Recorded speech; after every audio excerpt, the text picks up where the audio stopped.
Taliparamba PWD rest ഹൗസിന് സമീപം Japan കുടിവെള്ള pipe പൊട്ടി മാസങ്ങളായിട്ടും ശരിയാക്കാൻ നടപടിയില്ലെന്ന വാർത്ത ഫലം കണ്ടു. മാധ്യമ വാർത്തയെ തുടർന്ന് കഴിഞ്ഞ ദിവസം അധികൃതരെത്തി പൈപ്പിന്റെ ചോർച്ചയടച്ചു. കനത്ത ചൂടിൽ പലയിടത്തും കുടിവെള്ളക്ഷാമം രൂക്ഷമായ സാഹചര്യത്തിലും ഇവിടെ ദിനംപ്രതി ലിറ്റർ കണക്കിന് കുടിവെള്ളമാണ് പാഴായിപ്പോയത്. ഇത് ചൂണ്ടിക്കാട്ടി മാധ്യമങ്ങൾ വാർത്ത നൽകിയതോടെ അധികൃതരെത്തി പൈപ്പിന്റെ ചോർച്ചയടച്ചു.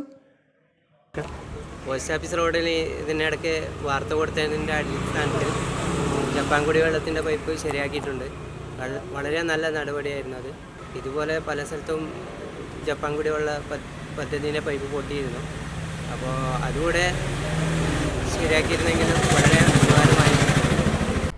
+2 പഠനം കഴിഞ്ഞില്ലേ, ഇനി എന്തെന്ന് സംശയം ബാക്കിയാവുമ്പോൾ സാധാരണക്കാരന് പഠിക്കുവാൻ ഒരു കോളേജുണ്ട്. ചെറുപുഴയിൽ സെന്റ് മേരീസ് നഴ്സിംഗ് കോളേജ്. 2 വർഷത്തെ നഴ്സിംഗും ലാബ് ടെക്നീഷ്യൻ കോഴ്സും പഠിക്കുമ്പോൾ തന്നെ ശമ്പളത്തോടു കൂടി ജോലിയും കിട്ടും. ആഴ്ചയിൽ 500 രൂപ വീതം മാത്രം ഫീസ് അടച്ചാൽ മതി. പിന്നെ വീട്ടമ്മമാർക്കും ഇതേ ഫീസിൽ നഴ്സറി ടീച്ചേഴ്സ് ട്രെയിനിങ് കോഴ്സുമുണ്ട്.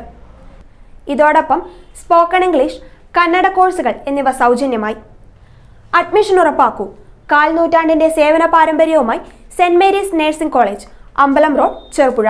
ഫോൺ 9947771550, 9446007032, 9847813409.